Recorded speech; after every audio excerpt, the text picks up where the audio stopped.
오늘은 30번째 토라 공부를 하죠. 창세기 31장 3절에서 32장 2절. 드디어 야곱이 가족들 식솔을 데리고 라반을 떠나서 고향으로 가는 시작한 날이죠. 떠나는 거죠. 그래서 그런데 공급하시는 하나님, 이런 제목 살펴볼게요. 야곱의 이야기를 읽을 때 바울이 이스라엘 역사에 대해 하는 말이 생각납니다. 이런 일들이 그들에게 일어난 것은 본보기가 되게 하려는 것이며, 그것들이 기록된 것은 말세를 만난 우리에게 경고가 되게 하려는 것입니다. 이스라엘의 역사는 우리에게 거울이다, 우리에게 경고다, 이렇게 바울이 이야기하고 있죠. 오늘 야곱의 삶은 오늘 우리에게 많은 교훈, 경고, 거울이 되겠죠. 알다시피 우리 야고보서를 읽어봤지만 야곱은 속이는 자에서 속는 자, 그러면서 나중 정직한 자로 변화되는 모습을 봤어요. 야곱은 변했고 남을 속이는 그의 삶은 이제 과거 일이 되었습니다. 과거가 현재 충격을 주는 것을 멈출 수 있었던 적이 있습니까? 과거는 이런 사람이었는데 지금은 더 나은 사람이 된 경우가 있습니까? 야곱 같은 경우를 그렇게 볼 수 있겠죠. 여기서 우리는 하나님의 간섭하신 손길을 볼 수 있습니다. 그리고 매우 중요한 교훈을 얻게 됩니다. 하나님께서는 그의 선택하신 자녀들에게 관심을 갖고 계시며 그들 각각을 돌보십니다. 우리 연두색 글씨, 녹색인가요? 같이 읽어보죠. 시작. 그는 그의 선택하신 자를 지켜보고 계셨고 그를 대적한 라반의 속임수를 바꾸셔서 야곱으로 부자가 되게 하셨다. 더구나 관계가 과열되었을 때 하나님께서는 그의 도우심과 인도하심이 분명한 것을 확인시켜주는 꿈을 통하여 야곱에게 당시의 인도하심을 나타내 주셨다. 5절을 한번 읽어보면요. 장래어른께서 나를 대하시는 것이 전과 같지 않소. 그러나 내 조상의 하나님이 이제껏 나와 함께 계셨소. 그러나 내 아버지 하나님께서 지금까지 나와 함께 하셨소. 여기에서 이제 야곱이 왜 이렇게 변할 수 있었는지를 보여준 근거가 되겠죠. 이 얼마나 위로가 되는 말인가. 야곱의 인생에서 가장 중요한 교훈인 하나님의 임재하심을 배워온 것이다. 자신을 돌아보시고 주변 한번 돌아보셔서 나이가 들수록 하나님이 나와 함께 하신다라는 것을 인식하기 시작하고, 그래서 좋게 변하는 사람들 한번 찾아보세요. 많이 있는지. 의외로 그렇게 많지 않아요. 7절 한번 보시죠. 7절 보면 장인어른께서는 나에게 주실 품삯을 열 번이나 바꿔 치시면서 지금까지 나를 속이셨소. 그런데 하나님은 장인어른이 나를 해치지는 못하게 하셨소. 야곱은 자신을 향한 하나님의 변함없는 신실하심을 인식했고 하나님만이 그의 안에서 그의 선함이 되신다는 것을 믿었습니다. 여러분, 계속 강조하지만 젊어서 실수하고 살다가 나이가 들수록 중년이 되고 장년이 되고 노년이 되고 부자가 되고, 부자가 됐다는 것은 이제 야곱도 어디 나도 명함을 내밀 만한 영향력 있는 사람이거든요. 그런데 하나님께서 나와 함께 하셨소라고 할 수 있는 사람을 된다는 것은 굉장한 거죠, 사실은. 하지만 야곱은 라반과의 관계에서 많은 슬픔과 고난을 경험하지 않았습니까? 어떻게 야곱은 하나님께서 라반이 자신을 해하지 못하게 하셨다고 말할 수 있었습니까? 여러분, 장인어른한테 10번이나 뒤통수를 맞으면 사람이, 10번이란 말은 성경에서 이제 이거는 수도 없다는 이야기거든요. 그래서 처음부터 끝까지 전부 다 사기 당한 거거든요. 그런데 야곱은 여전히 부자가 됐고 큰 가족을 이뤘고 사회적 영향력을 갖게 됐어요. 그러면 대부분이 어, 우리가 요번에 대선을 통해서 보게 되잖아요. 이재명이라는 아주 독특한 캐릭터와 윤석열이라는 완전 대비되는 캐릭터. 우리나라 상위 0.001%의 부잣집 아들, 기득권의 아들과 우리나라 0.1% 안에 드는 최고 가난한 집의 아들의 이 대선을 보면서, 최근에 이제 경기도 민주당 후보로 된 김동연 후보도 아주 가난한, 이재명 저리 가랄 정도 가난한 사람이었더라고요. 보면서 이제 우리가 많은 걸 생각하게 되잖아요. 윤석열은 제껴두고 이재명이나 김동연 이런 캐릭터를 보면 찢어지게 가난해서 했는데 자기의 어떤 걸출함으로 뭐 검사가 되고 판사가 되고 뭐 고위 관료가 되고 뭐 이렇게 유명한 정치인이 되고 하면 거의 크게는 두 그루로 나누죠. 자기의 가난을 베이스로 해서 더 가난한 자들을 도와주는, 이해하는 사람이 있고, 자기 가난한 것을 부정하고 이제는 완전 기득권층화된 이명박이죠. 이명박도 정말 가난하게 태어났는데 이 양반 정반, 소위 흑화된 캐릭터죠. 그 가난을 업신여기고 가난을 멸시하고 부자 노릇하는 캐릭터가 있고, 정말 가난했지만 이렇게 가난한 자 친구가 되어주는, 여전히 가난한 자의 친구라는 인식을 갖고 있는, 이런 완전히 갈라지죠. 야곱은 이렇게 많이 사기를 당했으면 대부분이 둘 중에 흑화가 되던 성인이 되던 둘 중 하나인데, 쉽게 말해서 야곱은 굉장히 긍정적인 성숙으로 나간 걸 볼 수 있죠. 이것이, 그러면서 야곱 스스로 이렇게 말하겠어요. 하나님이 나를 축복해 주셨다. 나의 나 된 것은 하나님 은혜다라고 할 수 있는 거죠. 여기서 우리가 야곱이 과연 우리의 믿음의 조상이고 우리의 믿음의 본이 되는 것을 보게 되는 거죠. 여기서 한 가지 반드시 기억해야 될 부분이 있어요. 그러면 야곱의 믿음의 가장 큰 특징 중 하나를 정리하라 그러면 이렇게 하고 싶어요. 과거의 역경에 초점을 맞추는 대신에 이제는 자신의 환경 위에 서 계시며 결국엔 이 전투에서 승리하게 하시는 하나님의 신실하심을 인식하게 되었습니다. 그러면 우리가 야곱을 거울로 삼았을 때 뭘 배워야 하나? 개인적으로 자기 자신을, 보통 사람들은 자기 자신에 대해서 많이 이제 안 좋아하는 게 많죠. 자기 자신에 대해서 불평불만이 많은데 저도 마찬가지예요. 그리고 나도 이제 와서 나를 돌아보니 나의 가장 큰 약점이 보이더라고요. 그것은 자기 연민이에요. 나는 어릴 때부터 성격상 자기 연민에 많이 빠졌어요. 우리 집은 왜 이러지? 나는 왜 이래? 내가 내 자신에 대해서 연민을 갖고 바라보는 것이 나중에는 이게 감정화되면은 사람이 축 처져요, 이렇게. 그래서, 자기 연민에 빠진 사람 치고 성공한 사람은 단 한 명도 없죠. 내가 알기로. 자기 연민인 사람이 만약에 성공하면, 돈과 권력이 주어지면 이 사람은 반드시 누군가를 죽여요. 반드시 누군가를 괴롭혀요. 가족이든, 자식이든, 부인이든, 부모든, 친구든 누군가를 해하게 돼 있어요.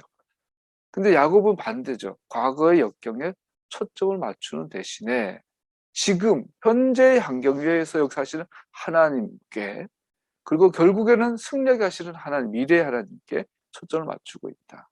이게 야곱을 통해서 볼 수 있는 믿음의 특징이죠. 여러분과 저도 과거에 여서 이제 일본하고 뭐 과거 연연하지 말고 일본과 미래 나가는 이딴 소리 하는 게 아니고, 예를 들어서 과거를 청소하지 않은, 정리되지 않은 과거를 가지고 뒤통수를 열어놓고 앞을 향해 가는 그런 바보 같은 미래가 아니라, 과거에 대해서 더 이상 상처받지 않는 문하세 같은 보이죠. 문하세, 에브라임처럼 문하세처럼 잊어버렸다. 더 이상 과거가 나의 발목을 잡지 못한다. 나의 상처가 되지 않는다. 더 이상 나는 자기 연민에 빠지지 않는다. 그래서 저는 개인적으로 태생적으로 자기 연민에 빠지는 사람들이 꽤 있어요. 그 캐릭터들이 있더라고요. 그 양반 태생적으로 자기 연민이 필요한 부분은 자기 반성하는 데는 필요한데, 도로가 지나치면 그때부터는 나를 죽여 남을 죽이죠. 그 야곱에게서 배울 부분 이 부분이에요. 자기 연민이나 자기 반성 없는 건 아닌, 자기 반성을 하되 굉장히 일보적으로 미래를 향하여 자기 반성하고 있는 것을 보게 되죠. 그런데 이것도 14년이 걸렸어요. 믿음이 인내를 낳습니다. 승리에는 몇 년이 걸립니다. 이것이 우리에게 질문을 남깁니다.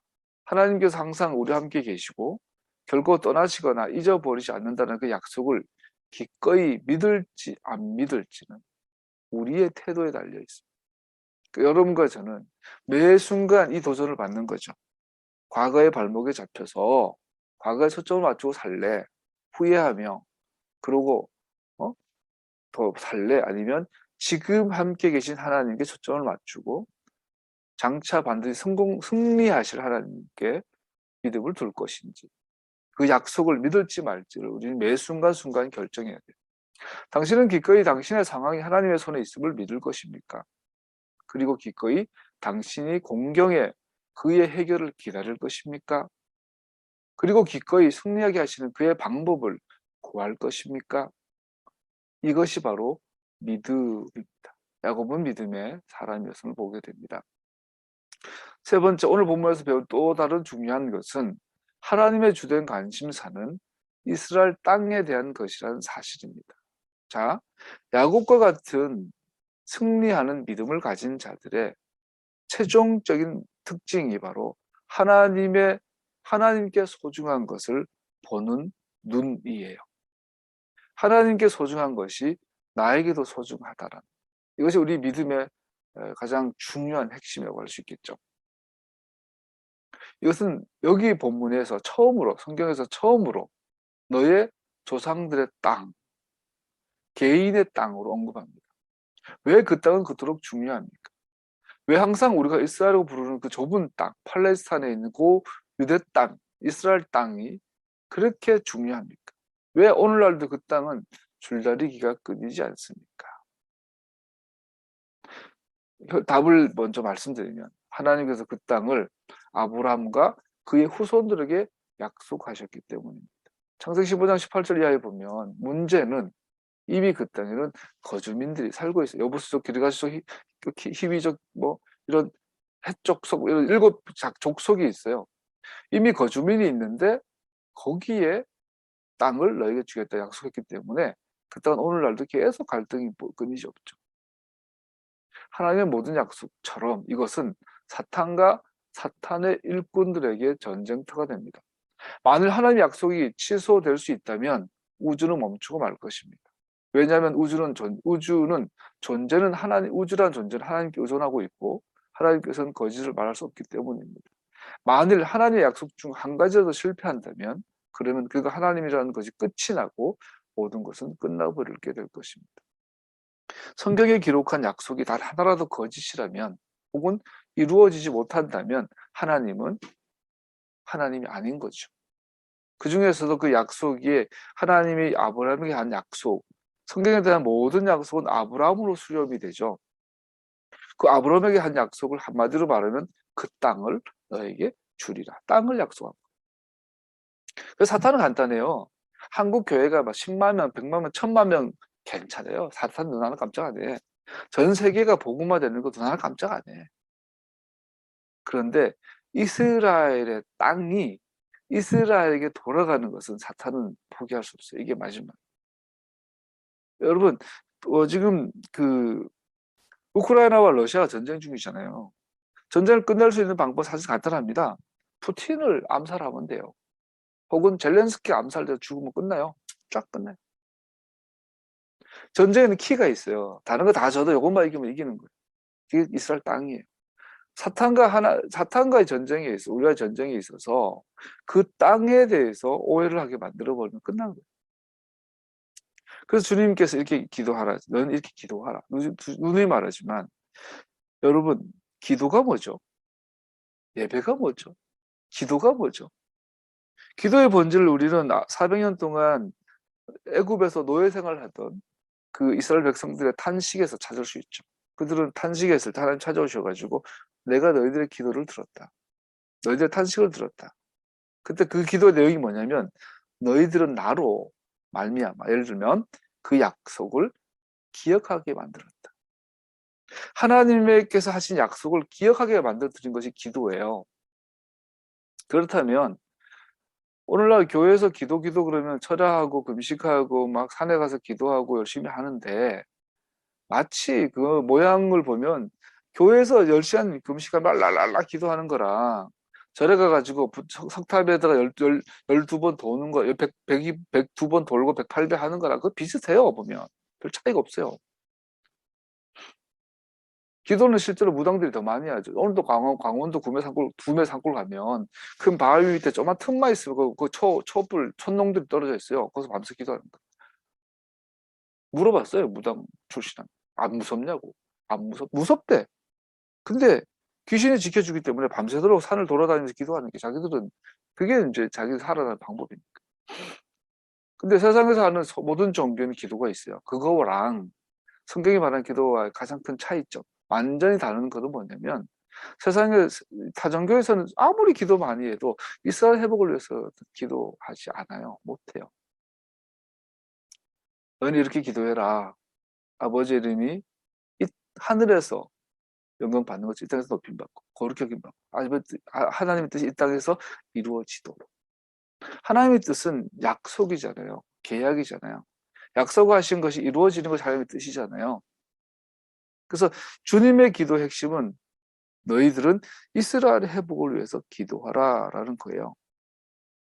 그 땅, 이스라엘 회복은 하나님께 약속하신 그 땅에 이스라엘이 돌아오는 거예요. 이스라엘의 귀환, 이스라엘의 회복, 이것이 우리가 기도하는 목적이요, 기도의 내용이에요.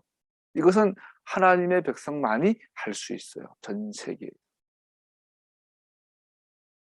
그래서 과연 그래서 기도하는 사람을 하나님께 귀하게 여기시죠. 근데 교회는 한국 교회 같은 경우에 그 여의도 수봉교회 가서 한번 녹음해서 들어보세요.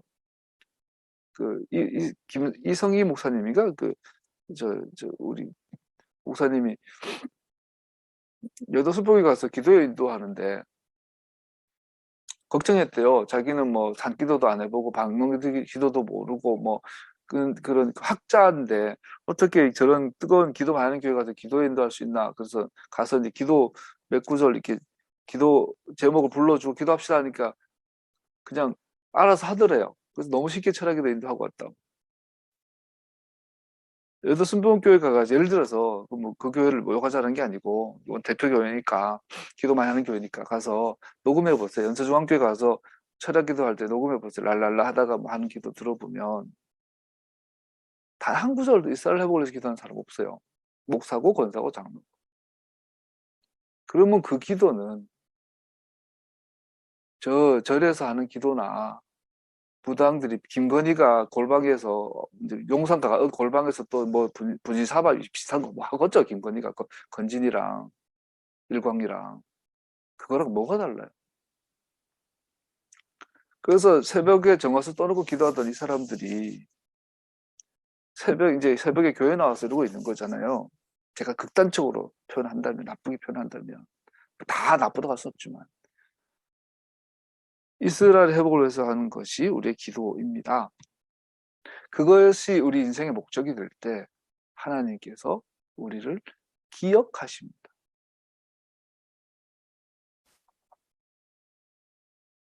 사탄은 우리가 영원토록 신뢰하는 하나님의 약속을 깨뜨리기 위해 이스라엘을 박해해 왔습니다. 그래서 이스라엘은 없어지면 하나님이 끝나요. 이스라엘이 하나님의 목줄이에요. 이스라엘을 지상에서 없애버리면 하나님의 약속은 무너져요. 이것이 반유대주의 근본적 시초입니다. 사탄은 메시아가 오시는 것을 막고자 시도했고 메시아께서 그의 구원 사역을 하시는 것을 막으려고 했고 의심 없이 그가 다시 오시는 것을 막고자 시도할 것입니다. 당신은 다음을 예상할 수 있습니다. 사탄은 하나님께서 그 땅을 이스라엘에게 주셨고 이스라엘이 다시 그 땅에 돌아올 것을 약속하셨다는 단순한 이유 때문에 온 힘을 다해 그 땅이 이스라엘과 멀어지도록 시도할 것입니다. 그래서 국민의힘당처럼 기독교가 그 땅이 이스라엘로 회복되는 것을 기도하지 못하게 하기 위해서 반유대주의라는 정체 불명의 사고를 세계관을 만들어낸 거예요. 반토라주의, 반유대주의. 그것이 기독교 신학의 근간이 되었죠. 루터가 그러잖아요. 회당을 불태워라, 토라를 불태워라. 저 돼지 같은 유대인들을 잡아라. 칼빈이 그랬죠. 구약, 율법, 율법주의자들 말했단 말이에요. 야고보서는 지푸라기 서신이다. 불에 태워버려라. 이랬다고. 그 뿌리에서 기독교 반유대주의는 기독교의 양분이 됐죠. 양분이. 그래서 십자군 전쟁도 십자군들이 예루살렘 원정 떠날 때 보급품을 안 가져가죠. 왜? 중간중간 유대인 마을을 습격해서 강탈하고 뺏고 죽이고 했으니까. 왜? 메시아를 죽인 자들이니까. 이렇게. 오늘날도 그렇죠. 오늘날도. 오늘 본문처럼 하나님께서는 항상 그의 선택받은 백성들을 그 땅으로 돌아오도록 인도하십니다. 이것이 하나님의 심장입니다. 오매불망 주님의 소원이에요. 이 소원에 숟가락 얹어야 돼요. 이게 기도예요. 기도. 그게 진심이어야 해요. 그걸 가지고 하나님께서 그 누굽니까? 니고데모? 니고데모인가? 좀 목사가 성경 내용도 잊어버린 예수님께서 네가 무화과나무 아래 있을 때 내가 너를 보았다. 저가 참 이스라엘이다. 그들은 언제나 그들의 기도와 관심사 중심에 그 땅을 둡니다. 모든 세대에서 모든 시간에 참된 이스라엘 일원들 모두는 그 땅을 향합니다. 예수께서 다시 오셔서 다스리는 세상에서 다른 곳이 아닌 하나님께서 영원토록 당신의 이름과 마음을 두시고 주목하시는 그 땅에서도 그러할 것입니다. 그래서 우리가 기독교에서 메시아닉 신앙으로 전환하기 위해서는 과도기가 필요해요. 기존에 했던 예배와 기존에 했던 기도를 부정하는 단계가 필요한 거죠. 왜? 그 땅을 품고 기도하는 자로 바뀌기 위해서. 그 땅 안에서 분쟁이 계속되고 이스라엘 대적이 하나님께서 야곱의 후손들에게 주신 부동산의 소유권을 위해 펼쳐서 시도하는 것에 놀랄 필요가 없습니다. 하지만 우리는 하나님께서 취하셨던 입장을 우리가 취해야 합니다. 여리고 전투 앞에서 여호수아 앞에 어떤 분이 서잖아요. 여호수아 칼을 빼들고 너는 누구 편이야? 우리 편이야? 여리고 편이야? 그때 그분이 그러잖아요. 나는 내 편이야. 나는 여리고 편도 아니고 여호수아 네 편도 아니야. 나는 내 편이야. 여러분과 저는 하나님 편에 서야 되죠. 우리가 하나님께서 취하셨던 입장을 우리도 취해야 합니다. 하나님의 편에 선다는 것은 뭐예요? 하나님과 같은 입장을 취한다는 거잖아요. 하나님의 기도와 내 기도가 하나가 된다는 거잖아요. 야고보서가 말한 것처럼 유대인과 이방인 사이에 무너진 담을 무너지고 하나 원유면 산다는 건 뭐예요? 기도가 같아진다는 거. 기도가 같아지는 건 한 사람이잖아요. 여러분 부부가 한 몸을 이룬다는 것은 육체적 한 몸이 아니잖아요. 한 마음 한 기도를 같이 하는 것이 부부잖아요. 그게 안 되면 둘이 뭐 이혼하든지 살아도 남처럼 살다 가는 거죠. 정으로 사는 거지. 하나님 우리가 하나 된다는 것은 예수님의 유언이잖아요. 마지막 기도잖아요. 저들과 우리가 하나 되게 하사 같은 입장을 취하게 하사 그 입장은 가장 대표적으로 그 땅에 대한 입장이 같은 거예요. 그 땅은 이스라엘 속한 것이다. 우리는 또한 하나님께서 그 땅을 보호하시도록 그 땅은 하나님 이 땅이 천국이라니 그 땅이 천국이 하나님 나라를 대표하는 거라고. 그의 선택하신 백성들 위해 그 땅을 지키시도록 기도해야만 합니다. 그래서 하나님께서 하나님 약속하시도록 그 땅을 취하시고 그 땅을 지키도록 기도하는 것이 주님의 기도입니다. 그게 믿음이에요. 그게 신앙이에요.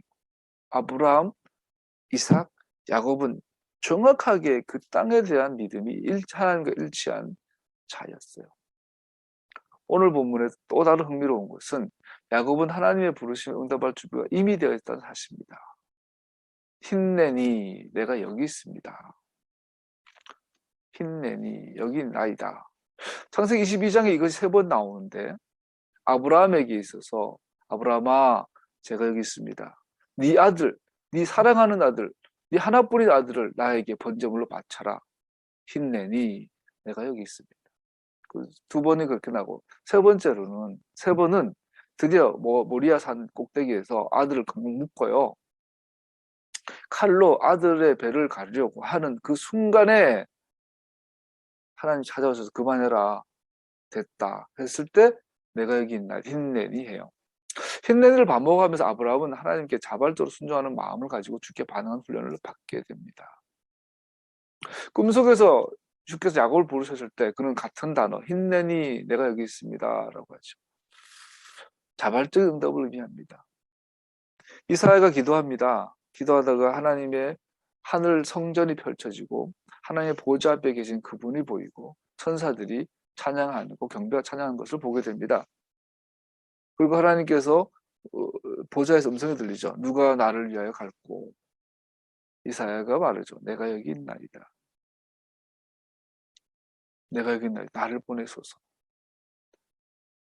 나를 갈로하고 네 가면 죽을 건데 너 가면 거절당할 건데 너 가면 놀림받을 건데 한두 번이 아니라 평생 괜찮겠어?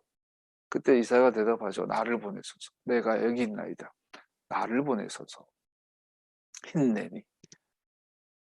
주위에서 들을 뿐 아니라 기꺼이 복종하라는 열심을 가지고 구역에 동참한 것을 의미합니다. 내가 여기 있다는 것은 당신이 무엇을 요구하시던 행할 준비가 되어 있다는 당신의 지시에 기꺼이 따르겠다는 당시의 종으로서 행하기를 간절히 원한다는 뜻입니다. 하나님께서 찾으세요, 이런 사람들을. 근데 문제는 아까 그 국립중앙박물관 얘기를 했는데 이 사람 오늘날 사람들 생각이 오염돼 가지고 하나님이 뭘 요구하는지를 몰라. 하나님께서 뭘 요구한다는 말씀을 해야 알아들어야 힘내니 할 텐데 아니 교회를 오래 성경 많이 읽어도 뭐해? 섞여가지고 애들이 어릴 때부터 웹툰 통해서 지들 요즘 뭐 영화 뭐 이런 모르는 것들 통해 가지고 섞여 있어 가지고 애들이 머릿속에 하나님의 진짜 뭘 원하는지 몰라. 그러니까 여기 있습니다 하는 놈도 이상한 짓 하고 있고 여기 있습니다 할 줄도 모르는 애들이 대부분이 어떡하는지 모르겠어요.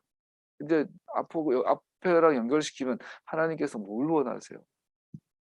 그 땅이 이스라엘에 돌아오는 것을 원하잖아요. 그러고 난 자발적이고 준비된 응답을 하지 못하게 막는 것은 무엇일까요? 그것은 세상을 향한 우리의 마음의 집착입니다.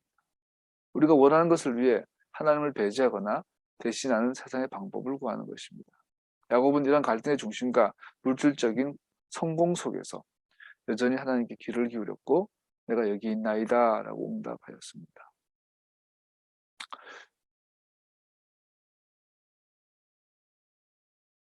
이것이 우리가 배워야 할 중요한 교훈입니다. 하나님의 부르심에 무감각해지는 것은 삶의 고난이나 우리가 즐거워하는 성공 때문이 아닙니다.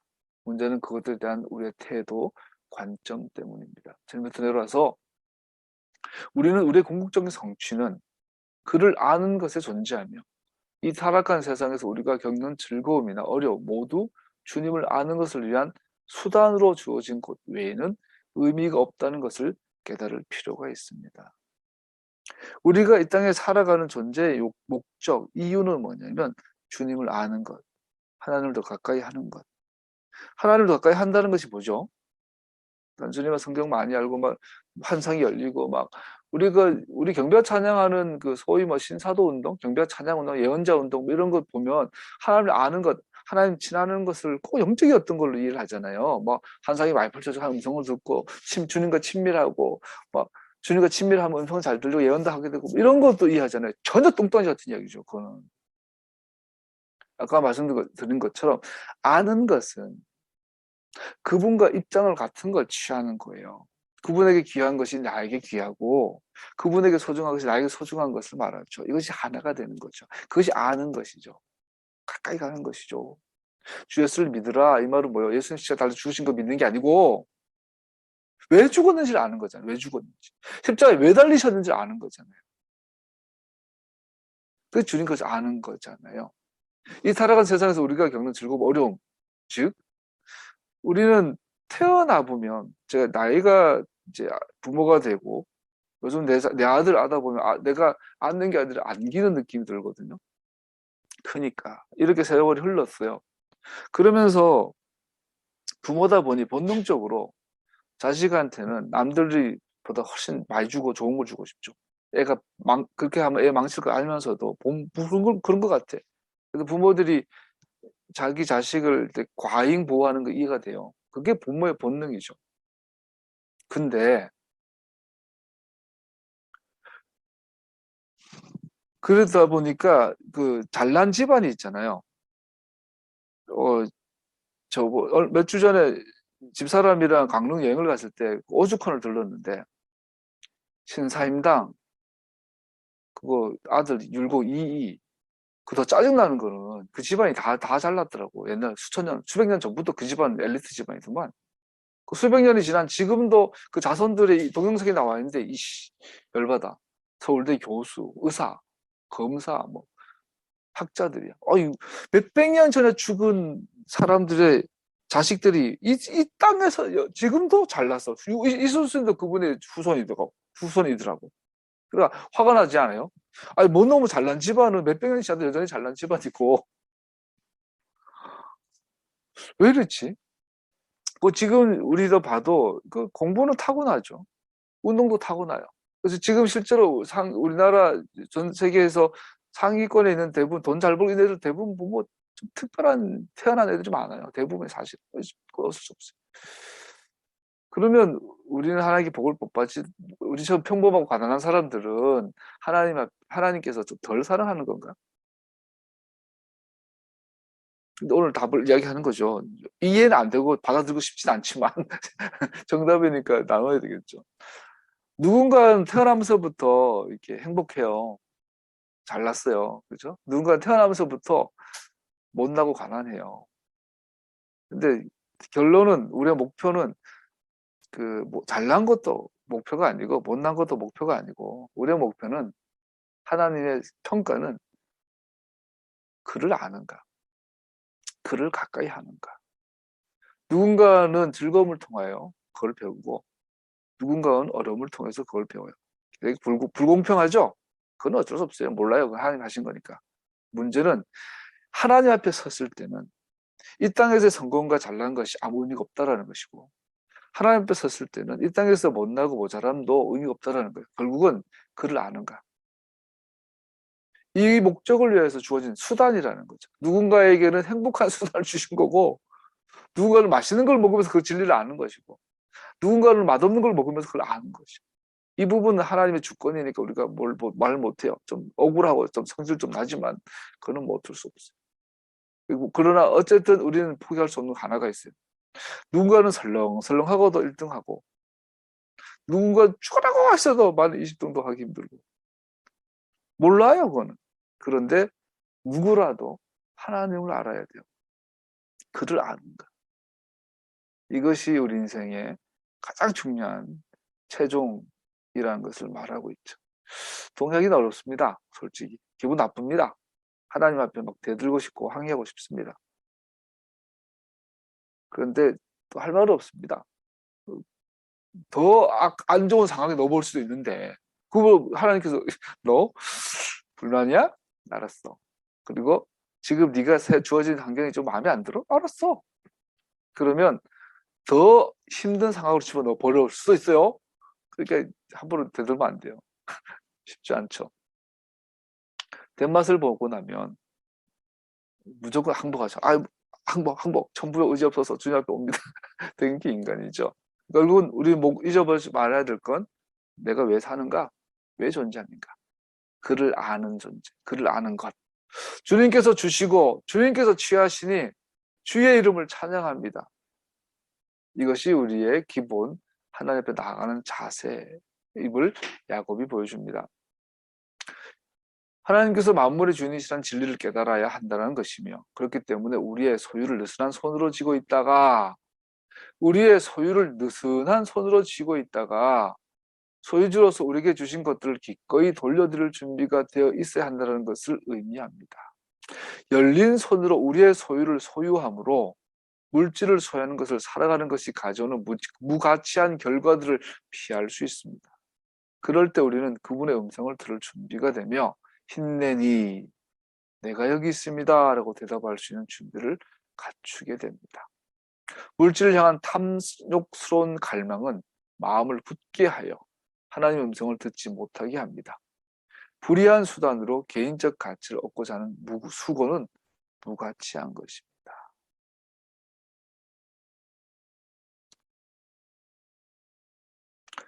마무리하죠. 남자들이 군대 가면 가장 어려운 게 이거예요. 전투 뭐 하잖아요. 소대 뭐 중대 훈련받 가면, 내가 생각하기 이게 더 중요해서 이걸 하고 있으면 위에서 소대장이 까줘. 발로 막 이리 알아? 이거 해! 이러더라고. 내 생각에 이걸 해야 되는데 소대장은 이거 하래. 그게 군인이죠. 그런 걸 받아들이기까지가, 그게 신병훈련에서 그걸 하는 거죠. 내 계획을 내려놓고 내 생각을 내려놓고 그냥 명령대로 움직이고 기계가 되는, 이게 군인이죠. 적절한 비유는 아니지만 우리가 하나님 앞에 나갈 이런 태도가 필요하거든요. 느슨한 손, 하나님 앞에 나갈 느슨한 손, 이것이 되어야만 힘내니. 그래서 군인들에게서 자다가도 비상 걸리면 뛰쳐나가지고 어디 갈까요? 난 여기 가고 싶은데 이게 안 통하는, 어디 갈까요? 출동하면 무조건 충성하고 나가야 되는 거죠. 하나님께서 만물의 주인이시라는 진리를 깨달아야 한다는 것이며, 그렇기 때문에 우리의 소유를 느슨한 손으로 쥐고 있다가 소유주로서 우리에게 주신 것들 기꺼이 돌려드릴 준비가 되어야 한다는 것을 의미합니다. 야곱이 그랬어요. 야고보 4장 1절 12절 읽었는데, 너희가 얻지 못하는 것은 구하지 않는 것이요. 구해도 못 얻는 것은 니들이 잘못 구하기 때문이다. 탐욕 때문에 구하기 때문이다. 너희가 얻고자 하는 얻지 못하는 것은 다른 말로 쉽게 직역을 하면 살인하기 때문이다. 나 누구 죽인 적 없는데요. 이렇게 말할 수 있는데 자기가 쾌락을 누리는 데 쓰려고 잘못을 구하기 때문입니다. 여러분은 욕심을 부려도 얻지 못하면 살인을 하고 탐내어도 가지지 못하면 다투고 싸웁니다. 그래 놓고 11절 이하에 서로 비방하지 마라, 서로 헐뜯지 마라 이렇게 되어 있어요. 성경이 목적 없이 말하고 있다고 생각합니까? 우리 안에 거하신 성령은 시기하기까지 원하십니다. 하나님의 가족 안에서 진정한 중요함은 진실한 겸손함으로 하나님을 섬김으로부터 옵니다. 주 안에서 자신을 낮추라. 그리하면 그가 너를 높이시리라. 뜬금없이 갑자기 옆으로 빠진 것 같은데 중요하죠. 야곱이 이렇게 바뀌었다고 보면 돼요. 라션 하라라고 들어봤죠? 악한 혀, 험담, 다른 사람에 대해서 나쁜 소문 내는 걸 라션 하라라고 그러는데 속이는 자 야곱에게서 더 이상 라션 하라가 다 빠져나가는 그 여정들 14년 동안 그런 당하고 손해보고 억울하게 상황을 처하면서 라션 하라가 다 빠져나갔고 나갔던 걸 볼 수 있죠. 같이 읽어봅시다. 시작. 형제자매 여러분 서로 헐뜯지 마십시오. 형제자매를 헐뜯거나 심판하는 사람은 율법을 심판하는 것입니다. 그래서 토라를 심판하면 그들은 토라를 행하는 사람이 아니라 토라를 심판하는 사람입니다. 토라를 제정하신 분과 심판하신 분 한 분이십니다. 그는 구원하실 수도 있고 멸망시키실 수도 있습니다. 도대체 그대가 누구에게 이웃을 심판합니까? 넘어가고요. 계속 넘어갑니다. 오늘 드라빔 이야기가 나오는데 기독교에서는 이 라헬이 우상을 숨겼다고 나와 있고 제사의 인감도장 훔쳤다 이렇게 얘기하는데 랍비들은 이 드라빔을 훔친 이유가 라헬이 아버지가 우상 숭배하지 말도록 우상을 훔쳐왔다고 얘기해요. 우상 숭배하지 마시라고 아빠를 위해서. 그렇도 어쨌든 중요한 것은 우상보다 물질의 문제가 아니라 우상은 물질이 아니라 마음에 있다는 것을 보여주는 것입니다. 그래서 우상 숭배의 마음을 치료하는 유일한 길은 하나님께서 주시는 회개라는 선물뿐입니다. 돌이키는 것 외에는 없습니다. 여러분과 저에게는 드라빔이 있죠. 우상들이 있죠. 돌아보시고 회개해라. 또 넘어가고요. 여기서 요거 하고 마칠게요. 라반이 추적을 해요. 참 웃기잖아요. 라반이 사위를 죽이려고 추적하는 거죠. 아들들, 딸들을 추격해 오는데 그날 밤에 꿈에 하나님 나타나셔가지고 라반아, 내 종, 내 아들 야곱 건들지 마라. 가타부타 잘했다 잘못했다 말도 하지 마라. 무조건 걔를 보내라 하죠. 그랬더니 이제 라반이 겁이 나서 라반이 꿈에 나타난 하나님을 이렇게 고백해요. 라반의 고백은 이렇게 다르죠. 그는 아브라함의 하나님 또 누굽니까? 다른 하나님으로 고백을 하죠.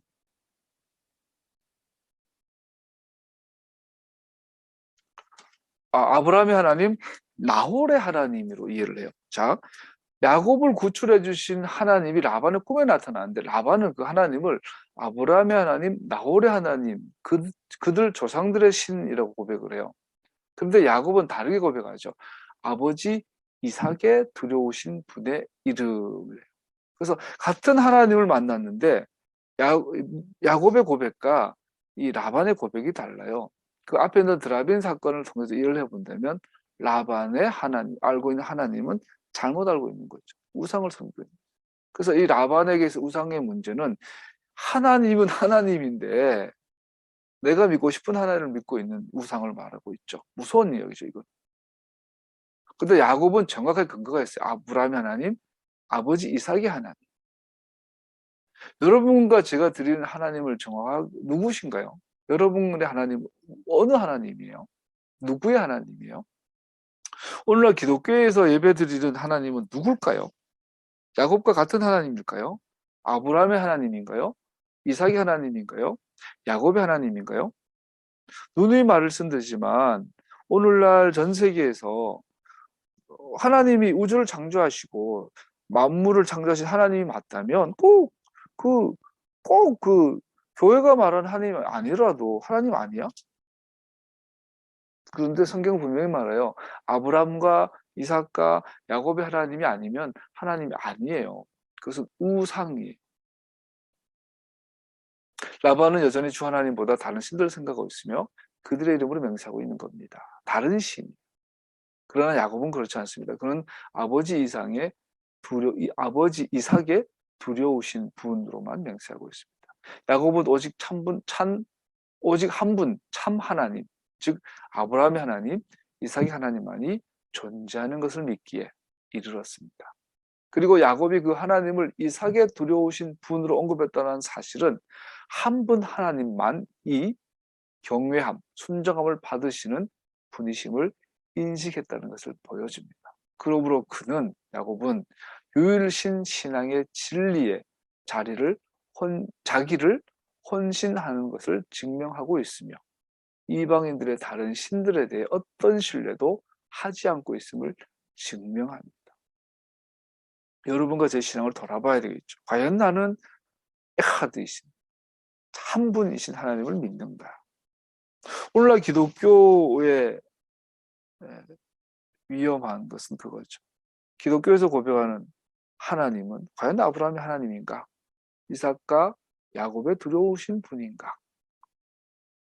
오늘날 교회에서 바티칸 시티에서 말하는 그 하나님은 아무리 봐도 그 하나님이 아니에요. 달라요. 그래서 전 세계가 동그랗고 지구가 둥글다 하더라도 모든 언어가 다르고 문화와 문명이 다르더라도 하나님은 한 분이세요. 이거는 그래서 우리는 그분이 명한 것을 먹고 마시고 입고 절기를 지키는 거예요. 이거는 뭐 문화적 성교 이런 이 토착함 이런 걸 통하지 않아요. 이런 걸. 마지막 본문은 하나님의 사자들 말레케 엘로힘이라는 표현으로 하나님 임재에 대한 만남으로 마무리됩니다. 그래서 마지막에 하나님 또 야곱 찾아오죠. 야곱아 고생했다. 잘했다. 이렇게 말씀해 주시는 하나님의 이야기가 나오죠.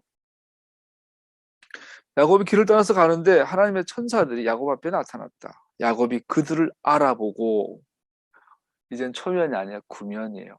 베델에서 돌베개 베고 잠을 자는데 하늘 문이 열리고 보좌에 서 계신 사다리 위에 계신 분, 그러니까 오르락 내려가는 그 천사들을 만났어요.